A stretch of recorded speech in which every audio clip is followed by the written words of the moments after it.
Hey, everybody, welcome to the Book Leads Impactful Books for Life and Leadership. I'm your series host and leadership performance coach, John Jeremillo.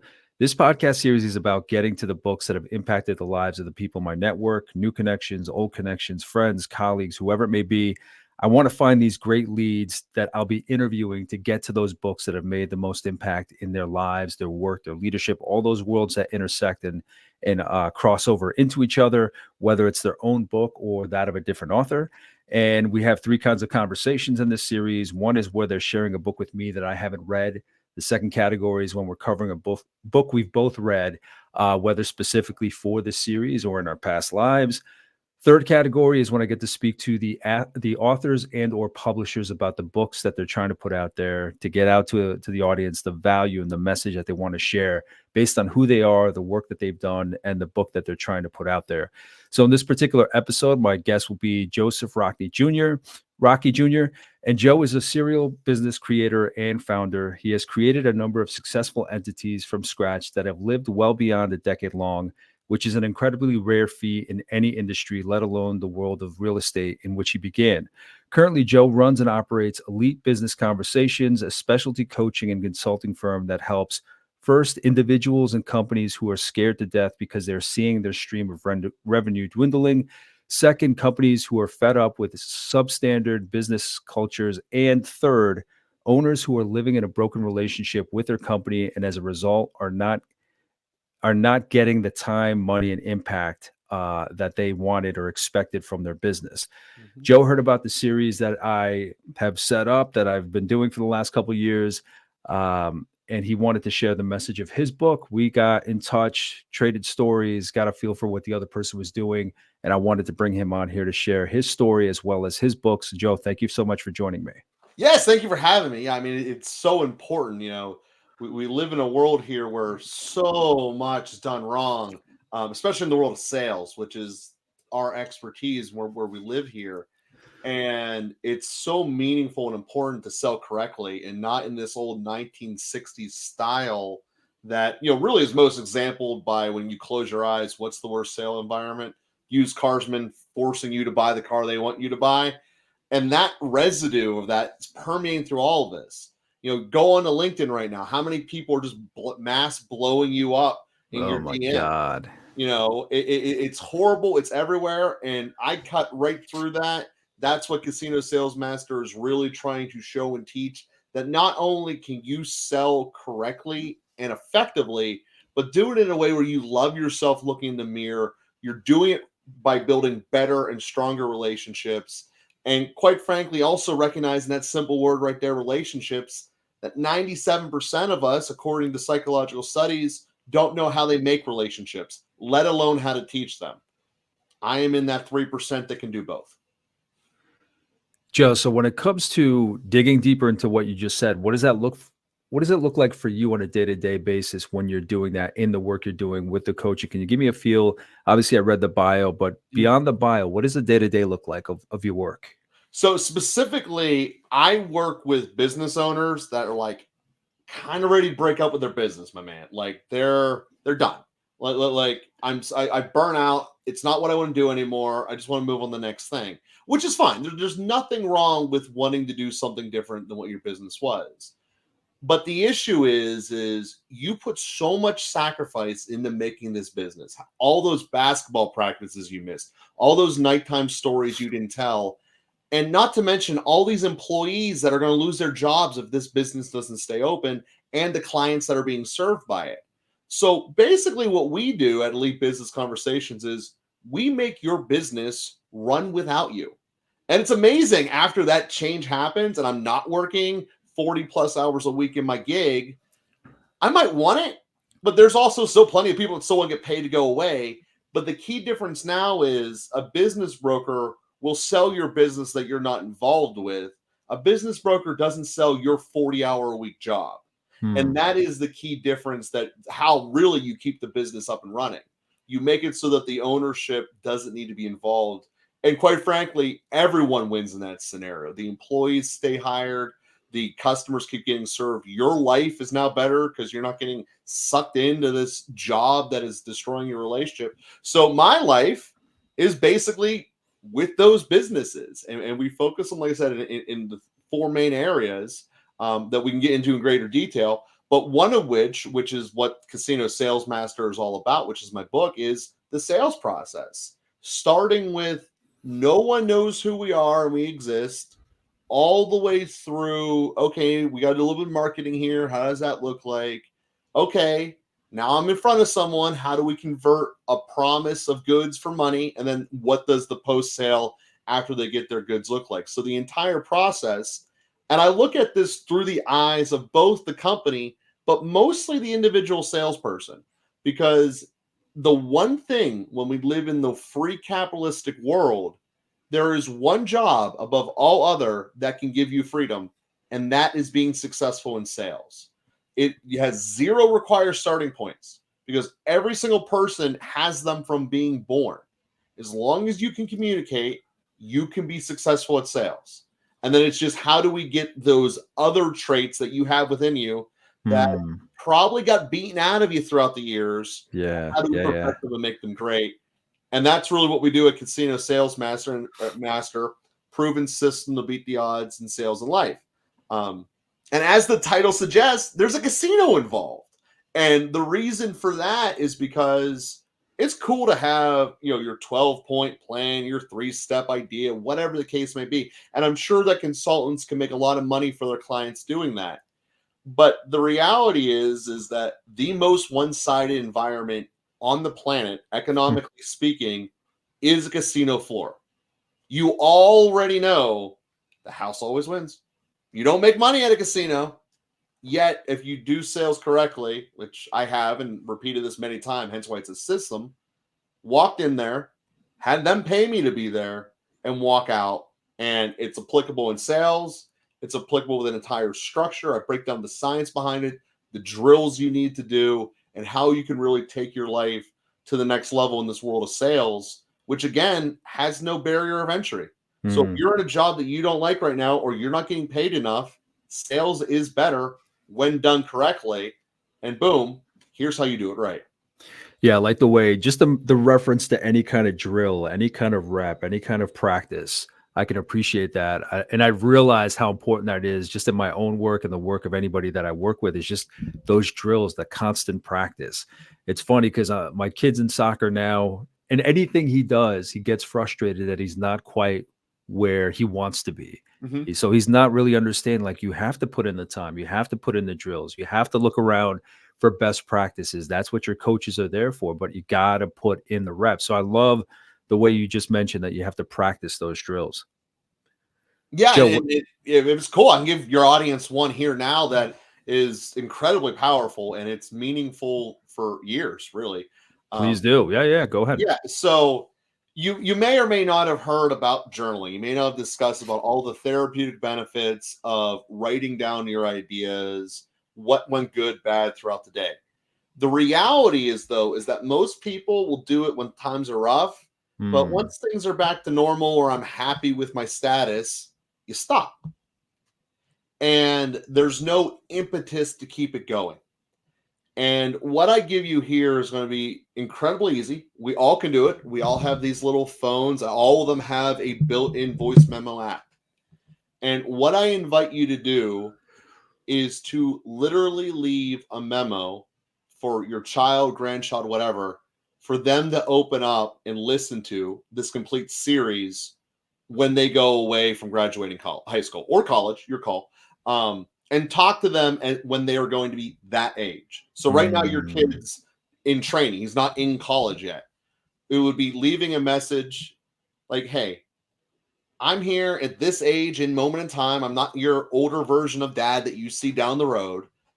But this is something I want you to know about this. This is why that first girlfriend you brought home, I didn't like her. This is why me and your grandma always had issues. Like, you break down things like this that are important to you that are going to fluctuate throughout time because every relationship changes. Your thoughts on the world change. I was really cool until this happened. And what happens is when you regularly do these on a monthly basis, naturally a couple of great things that you get out of journaling come along. But because you're doing it for your future generations, you actually will do it. And also you're helping your future generations because you know what? Life was really hard. We hid it from you because you're 4 years old. We shouldn't be telling you about our problems, but this is reality. Because you think about any discussion you wish you had better at that age group, you share it now. Yeah. And it's a completely different mind shift of thinking about talking to your kid. What will they be when they're out of college, out of high school, versus the 3-year-old you see sitting in front of you? What information do you wish they would have that, quite frankly, they just can't absorb yet? And then also, because it's recorded, they'll have it forever, and they'll be able to look back upon it later in life as future adult challenges happen. And doing that, again, it's not reinventing the wheel. It's basically journaling, but it's a little bit different focus. It's looking at who you're communicating to and why you're doing it. You get all of those great benefits, but you leave a gigantic multiplier on the future. And it's just absolutely phenomenal and something that I invite everyone to do because it works. It will make your life better. It will make their life better. And there's so many pieces of that where it's like, people might say to you, if you want to improve yourself, if you need help, like, what would you say to yourself if you were a kid? So it kind of mixes that exercise with speaking out what you fear, speaking out where you are. I know for myself, when I speak things out, when I write them down, it kind of puts it out there into the ether. It gets it out of your body so that tension is no longer there. But I think that's a great exercise because you do want to. I don't think there's any need to hide any adversity in our lives from our kids the way our parents may have done with us. That was a different generation, especially men, where it's kind of like hide, be stoic, like pretend you're always in control. And sometimes that didn't work out. And I think we're in a different place in society where the measurement isn't so much keeping it to yourself. It's admitting where you are and what are you going to do about it? How are you going to move And it's forward? also walking that fine line of saying your audience, in this case, your kids, have to be the right age to accept it. You Yeah. shouldn't be unloading this on a Yeah. middle. Yeah. Like, holy shit, like if we miss a payment, we're losing the house. You don't need to, your kids don't need to know that. Absolutely. But Absolutely. you're giving it to them at an age appropriate time. Yeah. Now you're starting your adult journey. Adulting isn't as easy as we made it look. No. So this is some things like, what's the thing about adult? First of all, that word didn't exist when we were kids. Adulting, but like, what is something that you wish that you would have known when you were 22 you didn't know? Whether it's relationship based, what's out there, what to avoid, what to do, and just be real. And Yeah. it's amazing going through that process, especially when you do it gently with yourself. How much softer and better you become with everyone around you. And it's one of the why it's one of the glad I can talk. It's one of the reasons I offer this as one of the first exercises I tell people about, because it makes such a huge difference. It really puts you in a space of being forced to think about through someone else's eyes, even if it's your own younger eyes. What was life like? And once you start getting better at that skill of where are they at, what is their life like, and I'm more comfortable revisiting myself, you become a much better guide of dealing with emotional stuff. So just think about it. If you're going through a wooded area that you've never done before and you have a guide, are you more comfortable with someone who's experienced, I've done this 300 times, I love this hike, it's the greatest thing ever? Or it's me like, dude, I hope I don't miss a marker and we end up getting lost in the middle of the mountains. Like, where are you going to feel more comfortable? Yeah. And the way this is applicable to sales is so many people in sales want to live on that surface level of features and benefits, without ever getting into the ocean of the emotions of the prospect. You have to be able to get there to do things successfully.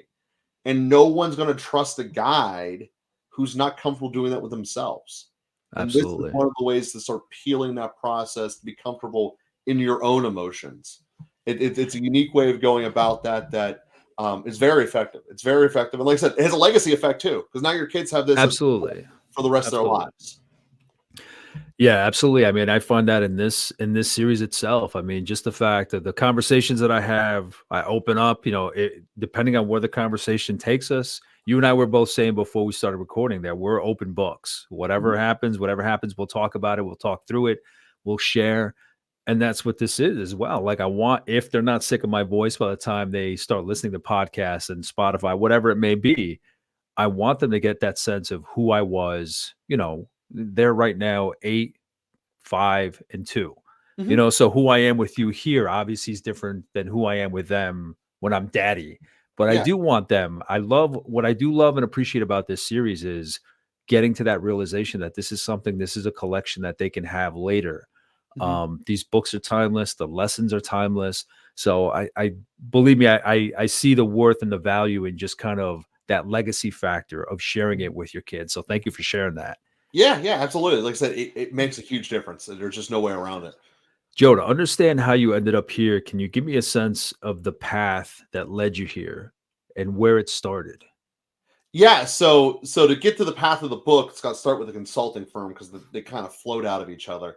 And we all saw COVID through different areas, right? Like for But me, I mean, I want to dig deep into, not deep, not long, but I want to get an idea of where you're from. Like where did you start? What were your couple first steps oh, you into want your to go further career? back than that? Okay, yeah, Yeah, cool. and we So don't have to spend a long time on it, but I like to get a sense of who I'm speaking to in terms of how you grew up. What were those first couple steps into your career, whether it was education, happenstance, whatever it might have been, and then jumping through your career to get to now. We'll get to the book, I promise. no, I got you. That's cool. Okay, so what? Yeah, sorry, I appreciate you clarifying me, so I didn't miss your question.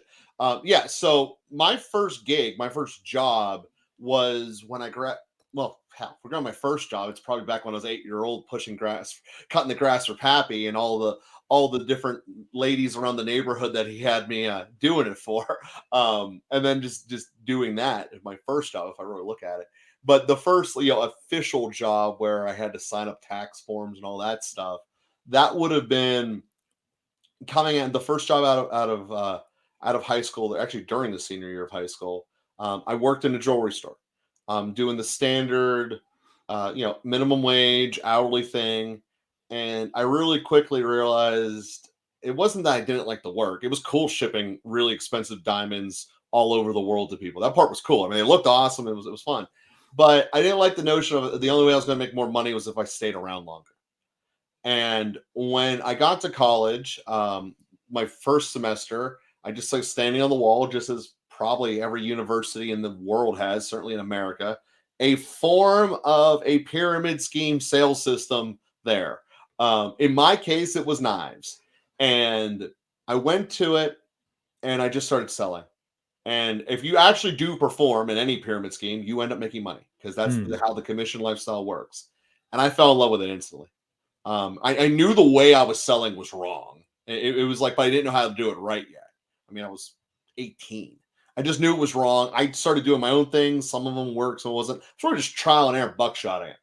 But the core concept was when I did things right, I made way more money than everyone around me who was working minimum wage gigs, and I wasn't doing nearly as long. And when the money came in, it was a giant pile. But because I was no good at sales, those piles were so far and in between. So I do that throughout college, aside from a couple of mandated internships that the university had that I had to do, just because I was in accounting and financing. I was always in the sales role.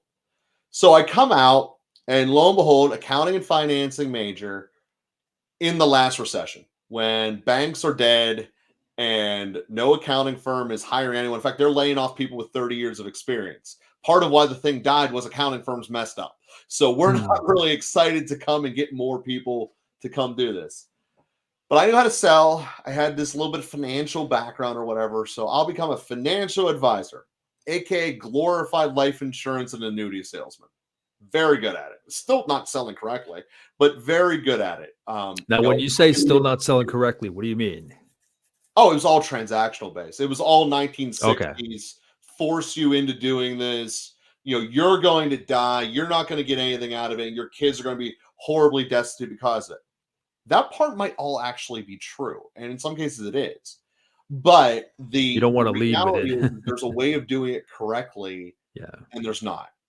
And it was being done wrong. Again, it's not even a denigration on the product. I mean, people should have life insurance. I firmly believe that. Absolutely. Yeah, I yeah. just hated the way we had to sell it. So when you look at it, That's what I mean by done wrong. It was all the 1960s grime, like everything you thought about.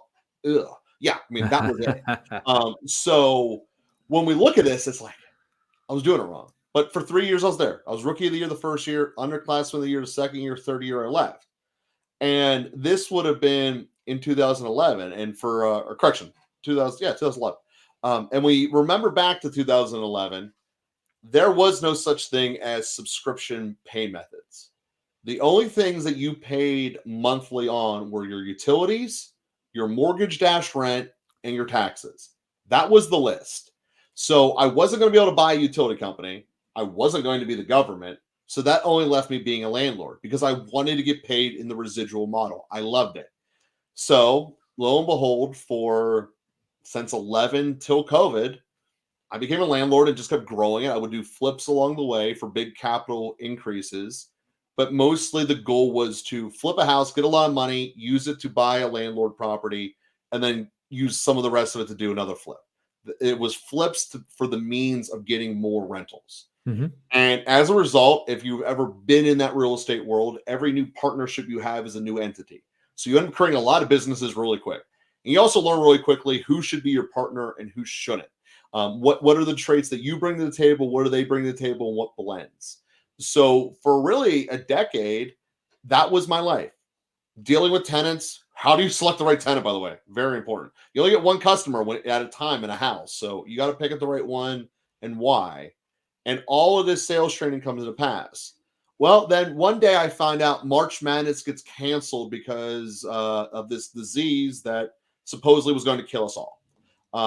And all politics of that aside, I lived in a state that was the fifth most shutdown that said I wasn't essential anymore. I didn't matter. Everything I had been built, made up, irrelevant. I'm not allowed to work.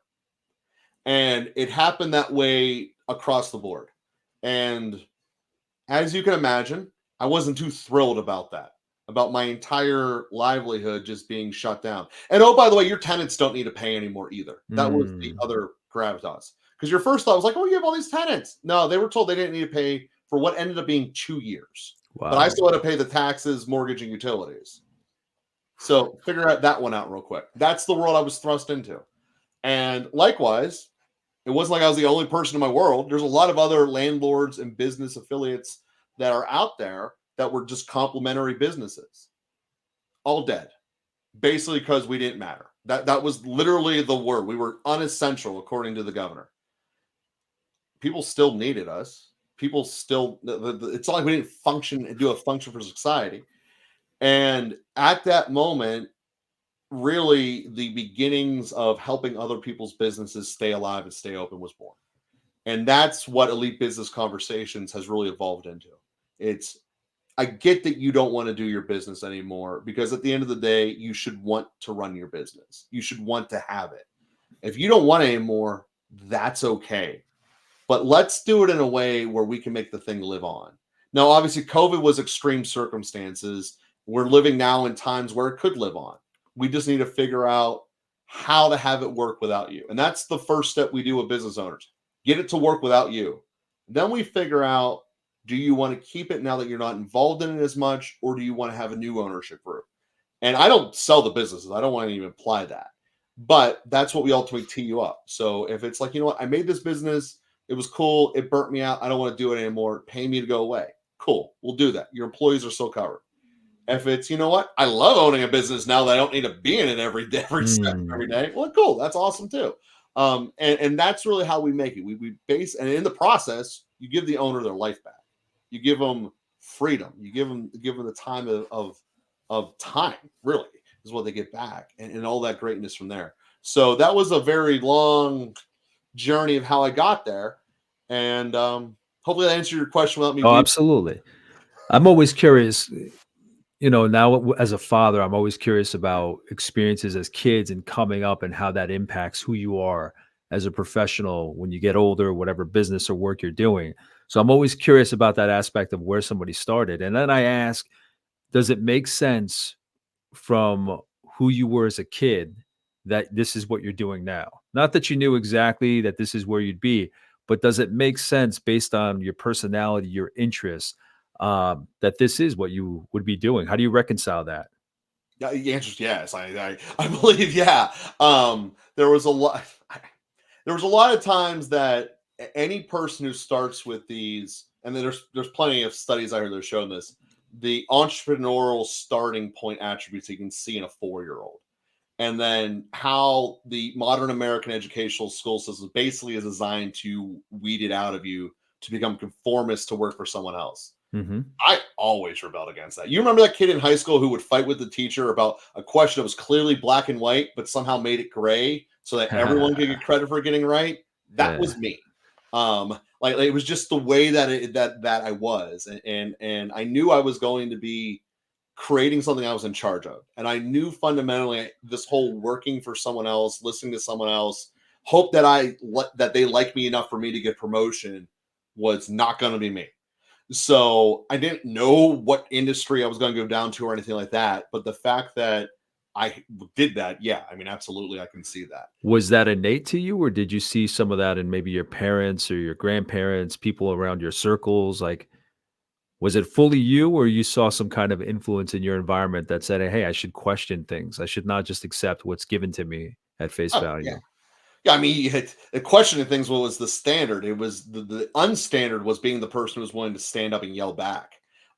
So yeah, no, that there are certainly things you see growing up. There's like this just isn't right, and someone needs to do something about it. And lo and behold, I just ended up being the one who was loud enough to do it. Some cases, literally, as you can probably tell, although these noise canceling mics are so good at leveling it. Um, Yeah, I've done keynote addresses in amphitheaters before where the mic cut out and you no were still problem. able to hear me in the back row. So when I say loud enough, it's literally. But that was the thing is certainly I got better at learning how to communicate. I give a lot of credit to creating a podcast in 2017 because of that. Because if you edit yourself making a podcast and listening to yourself over and over again, you will hear your quirks that you don't like. And if they annoy you Oh to the yeah. point of change, you're Oh doing something yeah. right. It's actually one of the things we do to teach people that are in the sales department or any outward facing position is we live in a world where so much of what you're doing is online anyway. Mhm. And so many people are comfortable with you clicking record. Record yourself. Go back, watch what was your footage when you were interacting with clients. What did you actually present in your little TV screen here? What's your background look like? Were you cluttered? Are you distracting? Or did your message come through? Where was your message best when it came through? And it's amazing to me how few people do that. Mm. Like it's This oh, day and age, if you have the ability to watch the tape. yeah. You know what I mean? We were talking to students last night. I was volunteering at the local university.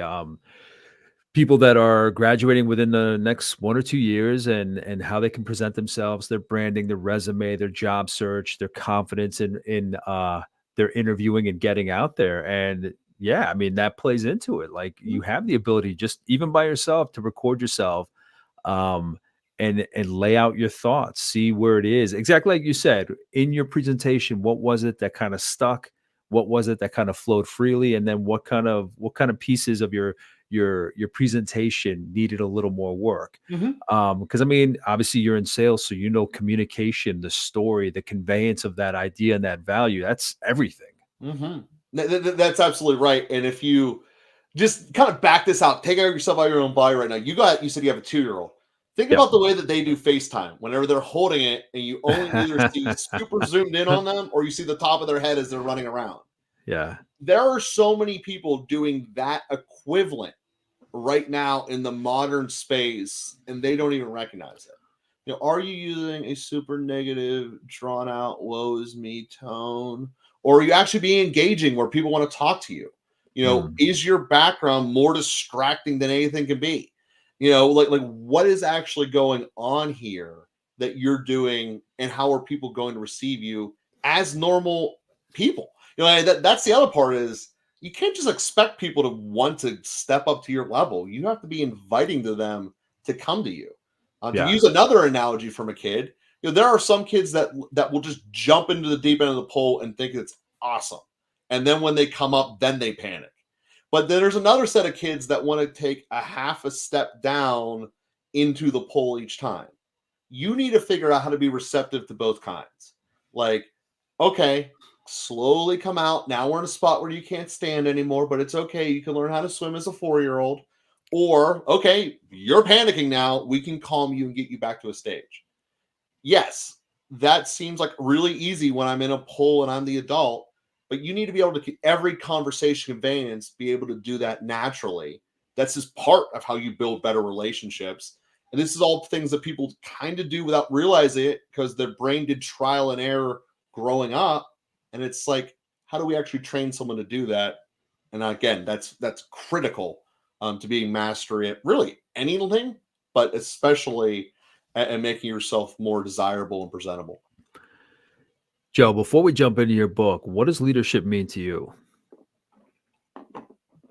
A leadership, I mean, that's broad. I mean, so when I think about what are the most successful leaders, there is kind of two common traits that I think are universal, and then you can dive into their different personalities that change them. But the two common traits that I believe every single one of them have is first and foremost curiosity, and second confidence. And the two of Mhm. them sometimes are like the each side of a coin because curiosity inherently breeds connection and a desire to learn more. I want to know more about what's going on in your world. I want to be able to be with you. I want to understand this problem better. Mhm. You know, you think about all different types of leaders, the ones that are better at connecting with people emotionally, the motivational type, or the general that's going to just charge through the line. Either way, they're curious and they want to know it. And the other part is they're confident. I've been in this space before. I know what it is, and we'll be able to get through this together. You know, if you think about that, that to me, of any leader, you know, you think about throughout history, whether we're talking about General Patton or Gandhi, two very different people, both Mhm. definitely leaders. And when you kind of distill it, those were their two commonalities: curiosity and confidence. No, I love that. I love that. Yeah, mostly because curiosity is my that for me is the foundation of leadership. Like if you don't have that, you can't do any of these other attributes that they say leadership is. Like if you're not curious about somebody else, you can't lead them. If you don't have that genuine curiosity about them, who they are, what they're capable of, and it applies to you as you yourself as well. If you're not curious about your strengths, weaknesses, opportunities, threats, what however you want to look at it, Mhm. for me, it's always the basis is curiosity. If your leader doesn't have that curiosity, they're missing out on a lot. That's absolutely true. I mean, there's no way around that. Yeah.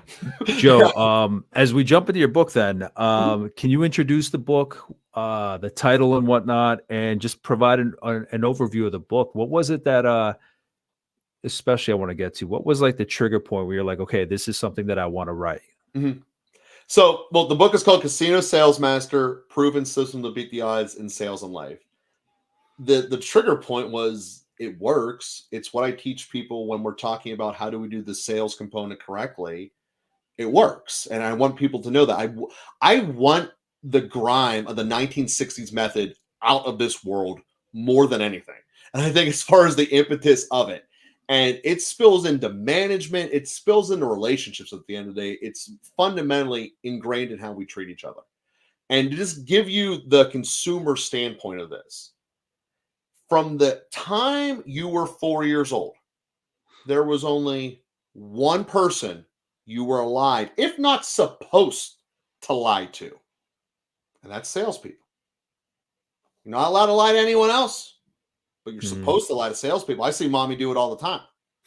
And why do they do that? Because if not, this salesperson is going to use me and abuse me, and no person wants that nor should have that. So that's why we lie. I'm not here on this car lot to look at a car and buy it. I just like walking around in the middle of August and big asphalt cinder blocks. Like, okay, like, are you serious? But Yeah. no, this is what we're trained to do inherently because it's combating the negativity of the 1960s method. We all know that. We all feel it instinctually. When you get a call and it's a number you don't know, why do you click off immediately? because you don't want to talk to a salesperson and you know that's what it's going to be. If it's important, they'll leave a message. We all know that. That's also a horrible way to live if you back up and look at it from an exponential point of view. So talk about impetus, that's what I'm trying to get rid of. I also know that regardless of your starting point, regardless of your present income, your present emotional state, your present anything, if you become successful at sales, you will have 100% control of your life. Economically, freedom, time, all of it. You can be going through the world's worst divorce, seeing your life being ripped to tatters, and knowing that I'm only going to be able to see my kids on this many days. But because they're days during the week, I'm never really actually going to be able to. That is debilitating. But if you're in sales, especially correctly, you'll be able to have those days off and work the rest of the time. Or you'll be able to create a business correctly that you won't need to be invested in at all. So that is the impetus behind why I want this to happen. Every single person can benefit from this. And no matter where you're at, you'll be better at. So the actual essence of it, instead of doing a dry textbook, like this is step 1, this is step 2, as so much of the industry is, both in consulting and in sales books, I took it to the hardest environment in the world, which is a casino floor. Everyone knows you're going to lose at a casino floor. Everyone knows that because it's true. You stay there, you're going to lose unless you have talent and skills behind it.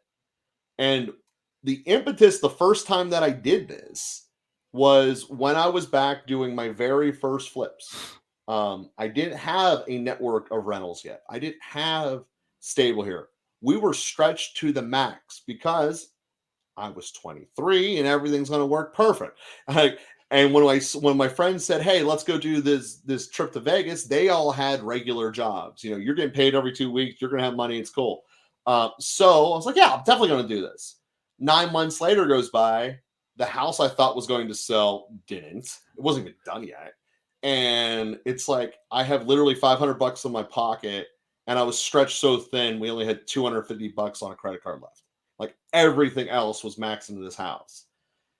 We land there. The first thing they do is, if you ever been in Vegas, there's all these chaos for come buy the best shows at a discounted rate. I do some quick math. This is a 3-day trip. If I just do what they're doing, I'm going to run out of money in 6 minutes. Like literally one kiosk, I'm done. It's going to be a problem. Or I can turn into this building here, which should guarantee my failure, but it also gives me an opportunity to make money. And how do I take that battlefield and make it profitable? And that's really what Casino Sales Master is. It's how to use sales skills and life skills. There's a lot of relationship in this. How to turn that environment to want to serve you. And it's a completely different transformation versus any other gambling book, first of all, but also versus any other sales book. Because again, if you can do it in hard mode, you can do it anywhere. And it's not just me like skimming by like this, and not really tell you how. I dive into the steps, the why this game, why not that game, how do you interact with people, what, like all of it, the science behind it, the whole 9 yards. And then again, as I mentioned before, we leave with the drills. This is how you can implement this into your regular life. Even if you hate a casino and you never want to be in one, this will make your relationship skills better. And now all of a sudden, maybe I should call up mom that I haven't talked to in 8 years since dad died. Like maybe we should be able to move on and bury the hatchet. And things like that happen and change, and they change your life immeasurably. And like I said, I tell the story in a fun way in the casino, because if it was a dry textbook, no one would care. But that's why we intertwine it. And also, by the way, it's a system because it's always worked.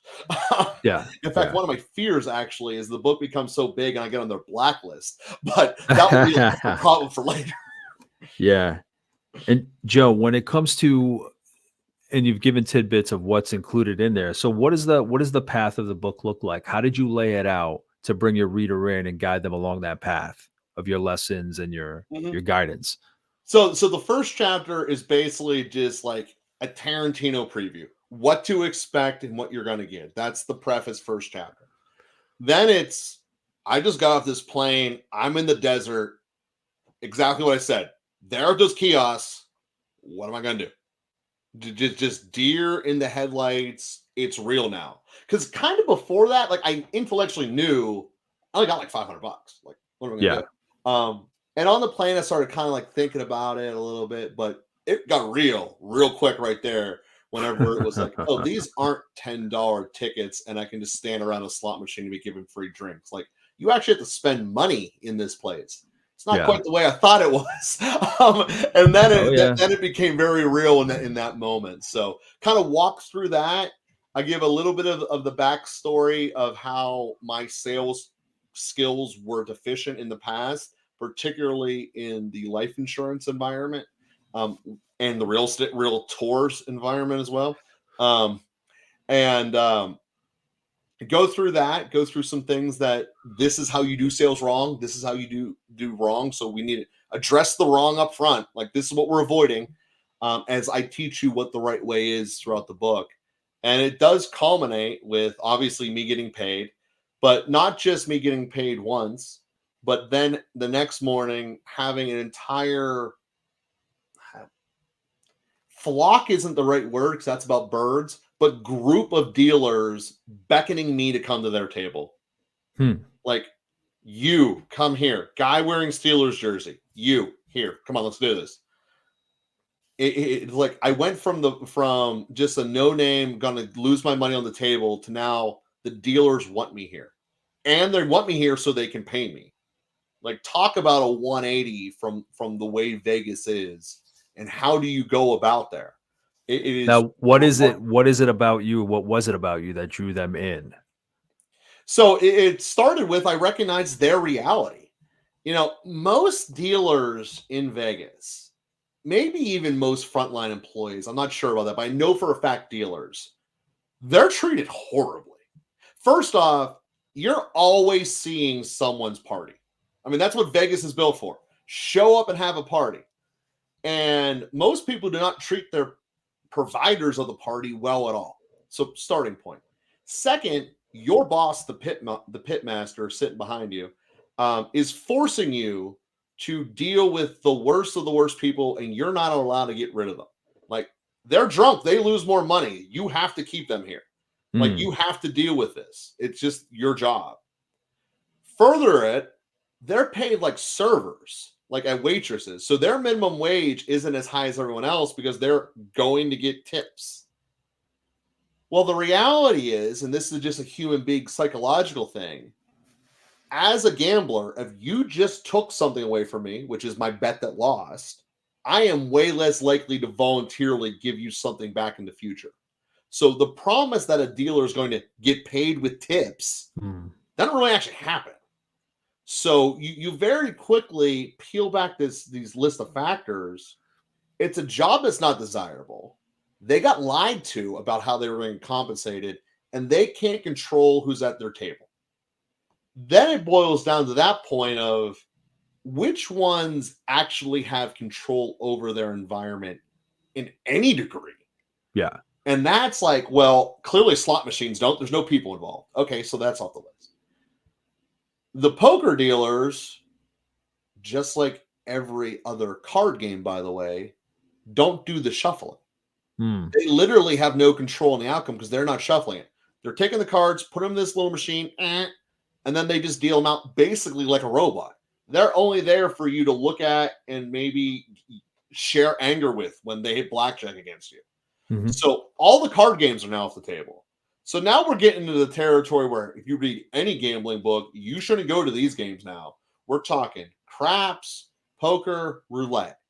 Well, the thing with craps is, which is the dice game where you throw it across the table, you're just dealing with random other gamblers and hope they're talented at throwing dice, which they're probably not. And if they're drunk, they're definitely not. So welcome to Vegas. That's off the table. So now it's down to, I can play poker against other people, which, don't get me wrong, I'm good at it, but you're not going to make, $3,000 in 20 minutes playing poker. Not when your only starting bet is $30. It ain't happening. So realistically, all I have left here is roulette, the game that every single poker book or every single gambling book says you got to avoid roulette. Don't do roulette. And the reality is it was by far the best one for a lot of reasons. I was able to solve all of those pre-existing problems that the dealer has at their table. So in roulette has its own extra specialty problems because every situation has unique problems. So when you think of roulette the way you gamble on it, it's a big long board with a lot of numbers and some boxes on the outside. It can be overwhelming to people at first just looking at it. The reality is there's two phases of bets, two types. There's broad bets that like all the blacks. I'm betting on all the Mhm. black chips, all the even chips, or all the ones in this section of the board. Those are called the outside bets. In general, those are the worst kind of deal players for a dealer to deal with for a lot of reasons. A, they can put the chips down and kind of hide it because they're right next to you. It's very close, very easy to hide a bet. And that is the first thing the pit boss will get down your face about. You should have collected that bet. It hit red. They had their money on black and you missed them pull off the table. So, big time problem. The second thing that people do a lot that annoys the hell out of dealers is they wait till the ball's basically about to drop and then they put their bet down. And basically, if you're not an assertive dealer, you can get walked all over. We can think of all kinds of those people in our lives, like they're soft talkers, they're not assertive enough, and people take advantage of them. That happens at roulette a lot. And again, something the pit boss will later yell at you for. So first you're getting, downward upon by the gamblers you're supposed to be serving, and then you're getting yelled at from behind, literally front and back negativity. Horrible spot. So I address these problems directly. And then also, not to mention, they don't get paid at all for this. So I address these three main concerns. Go, how can I fix these? Well, the first thing I can do is I can make myself consistent in that when I bet, I will be only the same every time. So there's no possibility of me trying to cheat. I'm consistent and I do it up front when the thing starts. But the bigger thing, which is way more important than the individual numbers I played, which there is some math behind, but the way bigger thing is I treated this robot like a person. Hmm. No one has done that their entire shift. So, may I join you? Is it cool if I play this amount? Is it okay if I keep playing the same five numbers? Now, granted, I need to hear certain answers to those questions, but the simple fact that I'm asking them and I'm trying to relate to the dealer on a personal way has now just differentiated me from the entire rest of this casino. Because everyone else is just showing up, slamming money on the table, and then getting mad, yelling, and drunk when they lose. So, Joe, but if it's a game of risk and chance, how does that improve your odds? And I'm not a gambler, so No, no, I it's a don't very know. good question. I mean, to me, in my mind, I'm like, okay, it's like karma. If you respect the person that you're approaching, that you're working with, treat them with respect, courtesy, like that kind of energy just exists. I get very Mhm. woo-woo about that stuff. But Yeah, I'm sure. curious how in your book, how one ties into treating the person as a human being is Mhm. huge. I can't argue with that at all. But then how do you tie that to, again, the To winning? success in that particular world, in that particular Yeah. world? So it's a fact most people don't know and they don't even accept. It's that if you do the same repetitive task 40 hours a week, you're going to learn how to do it. They can control where they put that ball. Maybe not within one exact spot every time, but they can control within three spots where they put it. And here's why they do, because all those people around them that are just screaming at them, being belligerent, whatever, they want to figure out how to get rid of them. The only tool in their entire arsenal is make them lose all their money. It's also the only thing that gets this pit boss off my shoulders because I collected money faster. Mhm. So Okay. what do I learn? I learn how to make you lose. What's the other side of that coin? I know where to put the ball. I can make you win if I want you to. So their entire career is I want to get rid of the worst people first. This is the way they're betting, and this is the way I can beat them. So what you see in people that actually do promote roulette is memorize the whole circle, and most dealers will just kind of regularly put it in the same general ballpark, like a baseball hitter. He's a pull hitter. He's always going to hit the ball to left field. And to a degree, there's some truth to that. But the reason is because they're so methodical and zoned out that I pick it up, 1 Mississippi, 2 Mississippi, 3 Mississippi, throw it. And then it just, because they throw it the same degree of strength in the throw, and they keep the wheel spinning at the same rate, it will end up in the same ballpark. But if you give them an incentive to actually focus on when I release it, and I'm not just zoned out zombie mode, well, now they're playing for you. And they all have that ability. You get anyone who's been doing it for longer than 2 weeks, they have this ability. In fact, most casinos train people how to do that. So it starts with the fundamental fact that it's probably the most disputed part of this explanation is they can't really do that. It's like, yes, they can. They do it for their own self-interest. I don't want this person at my table anymore. Yeah. I saw a guy keep hitting red for 32 straight times. Statistically impossible. But the whole reason he was doing it is because some girl was bending over, basically falling out of her dress in front of the bet on red. He gets paid nothing regardless. At least he gets to see something he likes. Yeah. Yeah. Like, it's the skill set behind it. And then if you put a multiplier on top of it, this guy actually treated me nicely. He treated me like a person. And he's giving me tips in a fashion I've never received before, which I do. The first person who did this made more in 5 consecutive throws and tips for me than she had in the last 2 months. It's really quickly a multiplier of this guy in a Steelers jersey is way different than everyone else here. And oh, by the way, I got paid $5,000 throughout that process. Because when you play an inside number, you get paid 35 to 1 on what your bet is. So you put $10 down, you just get $350 back in return. Do it 12 times. It happens real quick.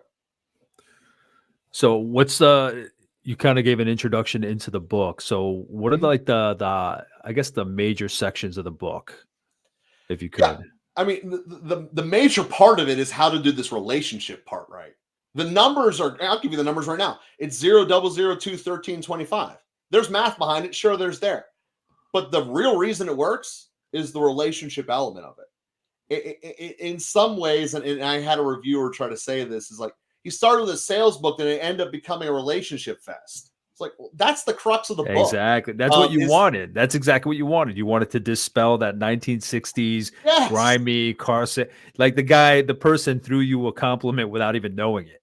Yeah, exactly. But that's really, so when you look at it, the story of how to do the casino is probably the first 40%. And then that guy's exactly right. And then it becomes all of the science and the drills of how to learn how to make a relationship and enhance it. So that whether it be, you know what, I don't have a good relationship with my kids. How do I change that?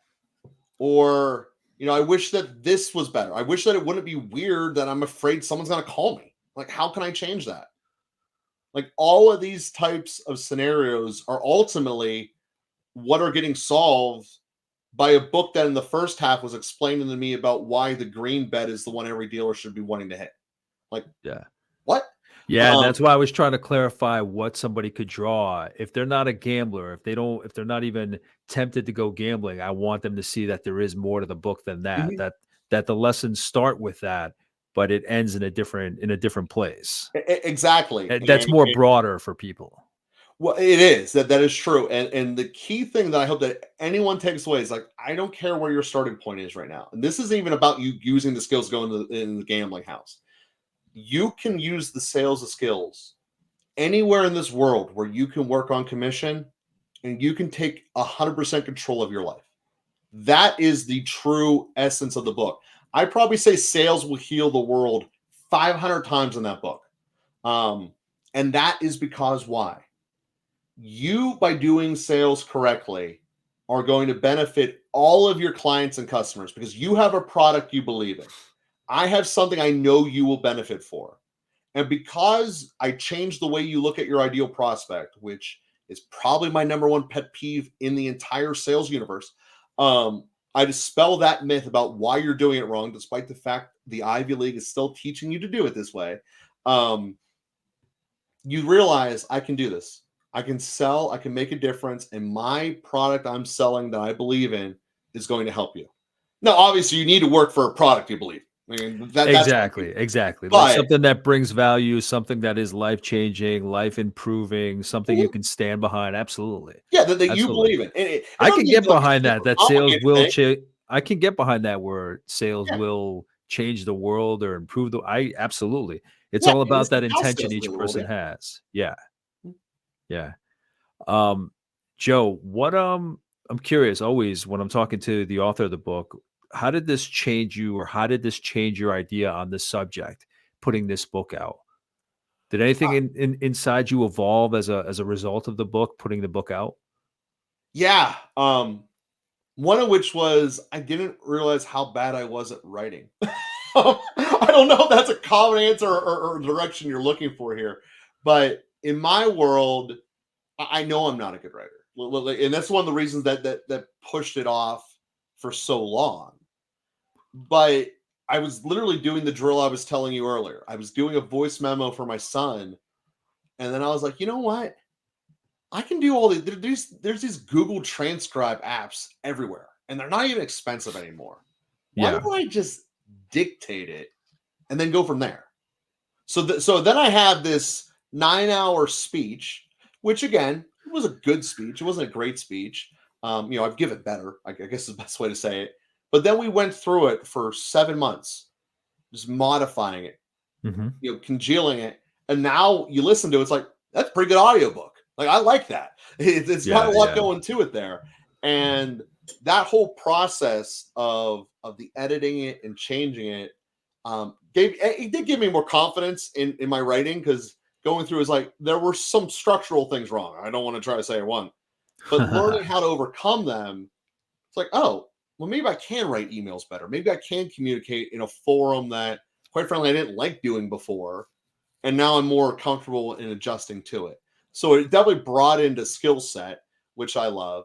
And then the other thing that we did with the book is we created coaching courses with it. The coaching courses weren't intentionally designed with the book. They actually kind of were a spillover effect from working with my clients, knowing that I was writing this book at the same time. Yeah. But what were the common questions that I kept getting? And obviously make sure they're in the book. But then it was, well, how can I present them in a different medium that I can leave with these clients right here? Because the book's not going to be done for a while, but I can leave them video teachings right now. So then, fast forward, I've made tons of these throughout my career. I took the 17 most important ones, I believe, then eventually became 19, probably going to get bigger as time goes on. And I made a coaching course with them. And they're all directly tied to the lessons from the book. And again, it is sales, so there is some particular order some things need to do, and there are some steps you just need to do. That's a fact. But how you go about and doing them and how you connect with people is a very personal journey, a very personal experience. In training people how to do that with the actual video lessons was something we really grew in doing. I really loved doing it. And that was something that, in terms of a challenge, I never done to a non-specific audience. I've done it for a client company, but I've Yeah. never done it broadly like that. And I really did enjoy the challenge that came out of that. Is there a specific lesson or area of your program or book where most people had their aha moment or something that resonated the most? Mhm. Is there anything that stands out? If Yeah. there isn't, that's fine. No, Maybe it was there even is. across. This is going to be different to each person. And you're going to get out of it what you go into it. Just tell you that up front. And there's two of them here. I'm going to give you I'm going to give you one from the business context, and one from the personal context. In the world of business, anything with money, I guess is a better way to say it. We're going to feel limitations on resources at some point. And in most of us, that then creates anxiety and stress. Horrible things that can do damage to your body. Mhm. So how do we keep that from happening? And how do we actually learn how to make our lives less stressful moving forward? Because that's a huge challenge in the world, right? Part of the issue is let's actually define what stress is. And what stress simply put is It's the relationship you have with the present moment in time and what you believe the future will be. If it's not positive, that's called stress. But Mhm. that's all it is. It's your internal relationship with the present and the future. So now, how knowing that fact, how can I get things inside of me to make it easier and better? And every single person out there listening has this in them. And I want you to close your eyes and do this exercise. Think of any attribute or ability that you have used and you like using. I'm talking about listening to people, speaking up when you want to, being curious. Anything along that category that you can innately do for free. You don't need help. I can do this. I can listen to my kids. I can fold a blanket. All of that list of stuff, all of it. And just start having it turn around in your mind. All those words written out in your head. Maybe they're softly, whimsically talking as you're going around, but you just see them kind of rolling around in your mind, spinning around like a soft tornado. Now I want you to think of all those words kind of congealing like a block of butter, just becoming one big blob spinning around in your head there. And now, as that butter's congealing with all those attributes and abilities that you have, allow it to dissolve and allow it so that there's only 3 to 6 of those left that you enjoy doing the most. Those 3 to 6 universal attributes, such as listening, speaking, being a friend, being trustworthy, whatever those are to you, and let the rest of it melt away. So you're just left with those 3 to 6 attributes. Clearly identify them, read them in your mind, have them tell you what they are. And for the rest of your life, anytime you're feeling an element of stress in the world, lean into one of those 3 to 6 things, and your pathway to removing stress will be massively gone, and your future will become brighter as a result. Your anxiety will decrease, and your freedom of self will exponentially grow. Oh, I believe it. So that's the first exercise that's the business side one. You see how personal out there, and that's Yeah. the business side one. Yeah. So we leave stuff like that throughout the book with people to really make a difference. And that drill is one of the ones that's like, I can do this. I don't need to worry about the future. I trust in myself and the ability that I did from the past. And I believe the future will work itself out. Joe, what do you think is next for your writing? Well, as I mentioned in my consulting practice, we deal with 4 major funnels. The sales funnel was the first. I haven't fully worked out the entire outline yet, but the second one is going to be for business owners that are at that stage when they're thinking like, I need to break up my business. It's going to be a book strictly for that. And I'm almost certain I'm going to call it, but nobody wants it. Because in my first meetings with business owners, it's probably the most common sentence I'm told. Like, Joe, why Yeah. should I care about this when no one wants it? My kids don't even want the business. A broker told me I can't sell it. Why should I care anymore? And that's what the entire book's going to be. I mean, it's going to be how I go through that process, how to make it work, how to make your business work without you. I know there's a billion people who have written similar types of books like that. And what it's going to be is just outlining our expertise of what we do here, Elite Business Conversations, and how to make it applicable. Since that book isn't written yet, you got to come visit our website to come talk to us. But that will be the next form of writing. And in all probability, I'll probably do one for each of the four main assets we have. So there'll be one on how do we deal with our employees, how do we motivate them, incentivize them, and then there'll be one on how to actually manage people correctly, which has a lot more leadership in it than the rest of it. So there probably, when all said and done, there will be a series of all 4 funnels that I do. But I started with the sales one because it can have a bigger impact. To have the impact of the business owner, you have to already have a business. Well, I've just eliminated so much of the population. The sales one, any person in this world can join the sales industry and thrive in it. Like, we're talking life-changing amount of results, personally, economically, relationship-wise, throughout the board. So that's why we started with the sales one. But yeah, that's probably when I look at the immediate future, that's how we're going to do it. When it comes to, and speaking of books, when it comes to books, what book has inspired you the most, Joe? Or which one has impacted you the most? Which one stands out for you? So there's two, if that's okay. I don't mean to Of dodge it, course. to break it into two. And you may have discussed these books already on your show. The first is Extreme Ownership by Yako. Hmm. Yeah. So if you already discussed it, I'm not going to break it down.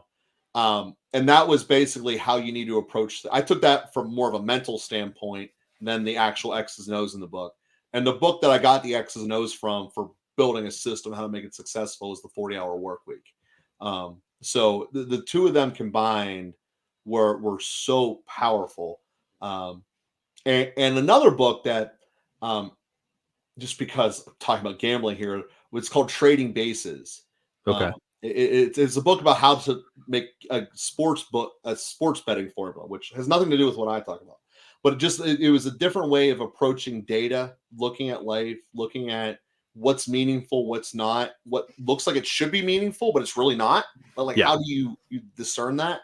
And I would say between those three books, I think that was a lot of it. With Yako, how do you address someone to communicate a message effectively and correctly? That was a great book. And yeah, I still have images of him teaching his crew before they went into battle how they do it compared to the stupid PowerPoint that they were supposed to be doing. Like, Yeah. not listening to the rules and doing it correctly. I still envision that. I Yeah. still think about how Timothy Ferriss built his company where he cannot be in the same country in it, let alone talk to anyone for 2 years and have the Yeah. thing thrive. Like, that's an amazing accomplishment. And then, like I said, with Trading Bases, what data is relevant, what data is relevant, how to look outside the box and find the truth. Just so much between those three. Again, I started with two, and then I added Trading Bases. So No, but that's a good. Listen, you didn't take up too much time, so don't worry about it. But that's a good combination of books to have there. Just the way they touch on everything. Jocko's book about extreme leadership and ownership of what you're doing. I think that was like the first time I saw that really put the paper anywhere, that you own everything that ripples through your organization based on the policy, based on your communication. Ferris, obviously that just how he makes it work for him, how he can make it work for others. And yeah, anything that has to do with data. So there's a nice mix of the three books that you provided. So I appreciate that. And then just in wrapping up, Joe, is there anything that you want to share about what you have coming up, or anything you want to share at all for the listeners of this series? Yeah, I mean, I got a lot of going on in the world, and I think that the number one thing that I want to share with you is going off of the basis of what your 3 to 4 things are. In my personal case, doing that exercise, it's curiosity, it's courage, it's justice, and it's humility. And it's then, how do you implement those into your life and to not be afraid? And I want to invite you to take it to the next step further, is think about someone who's in your phone that you wish you had a better relationship. Maybe it dissolved because of time. You guys graduated from different colleges, went to different cities. Maybe you had something blow up and you haven't talked to them since then. I want you to think about that personal relationship and look back and realize whatever that event that caused that separation, the other side sees it different. The way that your brain is designed, it makes you the hero. You are never the villain. You are always Tony Stark. That's the way your brain works, whether you like it or not. And reaching out to that other person, dialing the 10 numbers and clicking the green button, not doing a Twitter, not doing a DM, but actually calling that person and communicating with them, will take an anchor that is holding you back in life and set you free. And the goal is to get rid of all of them. And that is something that is incredibly important. Life at the end of the day is about the quality of your relationships. And if you have one pulling you back in the back of your mind, it will kill you. You just don't know it yet. And if more of those anchors you can sever away from you just by having communication. Hey, I know we haven't talked since dad died, or whatever the case may be. Hey, we were really tight back in college. Why don't we hook up? Let's go have a lunch. Those types of things make a dramatic difference, because most people have no idea the baggage and the anchors that are holding them back, but they keep repeating in their life over and over again. And if you want to become great at leadership, if you want to become great at relationships, you got to be able to heal those wounds and take those anchors out of your life. And ignoring them is never the answer. No. Yeah, just because you put them out of sight, out of mind, it's still, I always say it's still taking energy to suppress those, Mm-hmm. and it's energy, it's a freedom that you could use for something else, to grow something else, not fight something off to keep it off your back. But no, I appreciate that message. Where did that come from, by the way? When did that message sink in for you? On the book, it was part of writing the book and figuring out how to communicate this effectively. Because I had a lot of abstract ideas, the wrong way of saying it. I had a lot of the ideas of what I wanted, but I didn't know how to like pitch the teepee. And like every time I tried putting the sticks up, it was falling. And it was just that process of working and how to make the structure correct so that it will stand and actually be implementable when people hear it. That was the book Casino Salesmaster, figuring out how to make it happen, that process. So, but no, I also do a podcast that I started in 2017 called Father and Joe, and I know we're wrapping up here, but it's all about relationships. So my entire life is about making better relationships with people. And if you would like to learn more about that, it's on all audio podcasts. It's called Father and Joe. We come out every Tuesday.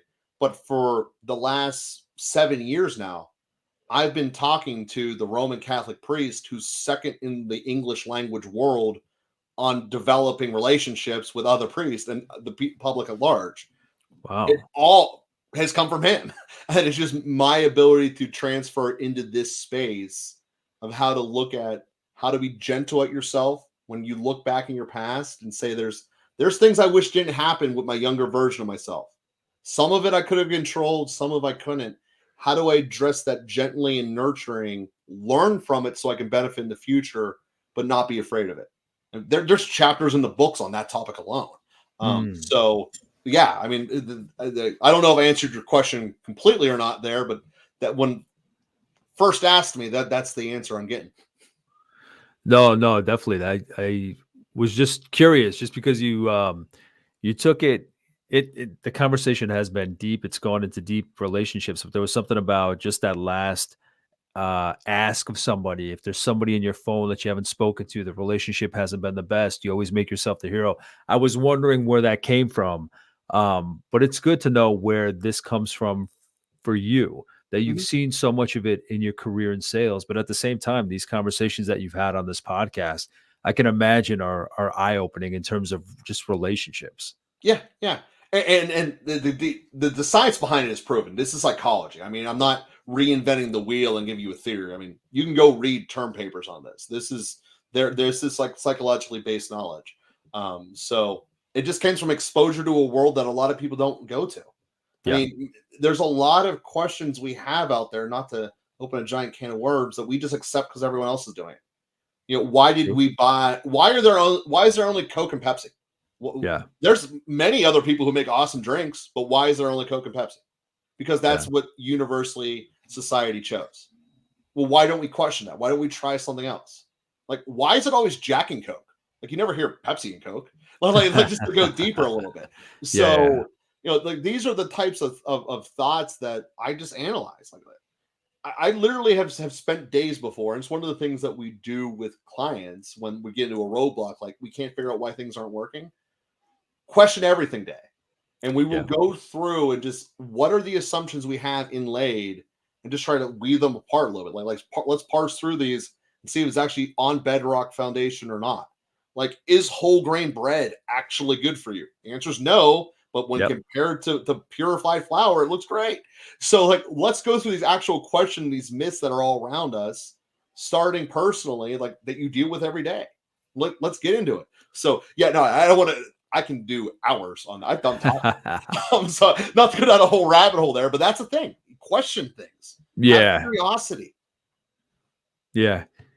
And I mean, this just I picture it back to the school, the classroom that you were talking about, where the teacher would give a black and white answer and you were throwing up the gray area. Mm-hmm. It's not to be a thorn in someone's side, but there is too much that we take at face value and just accept in life. So I like that there's that other side of no, question everything. It plays into your curiosity. It plays into your relationships. things don't need to be the way that they seem to be or that we've interpreted them to be. So I appreciate those insights. Exactly. And if you get to something that's concrete, it is what it is. Gravity's the thing, bro. Can't Yeah. fight it. Like, I don't care how high I want to jump. I'm coming back down. Yeah. So again, Joe's book is Casino Sales Master: Proven System to Beat the Odds in Sales and Life. Joe, thanks for sitting down with me for this conversation. Thank you for having me. It was very fun. Thank you, John. And if there's anything that I might have missed, we're limited on time. We could have kept going down rabbit holes. Joe's just like me. If there's anything that I might have missed, please let me know. I'll reach out to Joe, see what kind of insights I can get back from him, more information that he can share, wisdom and knowledge. In the meantime, thank you for watching. Thank you for listening, and I'll talk to you soon. Take care. Bye. Thank you.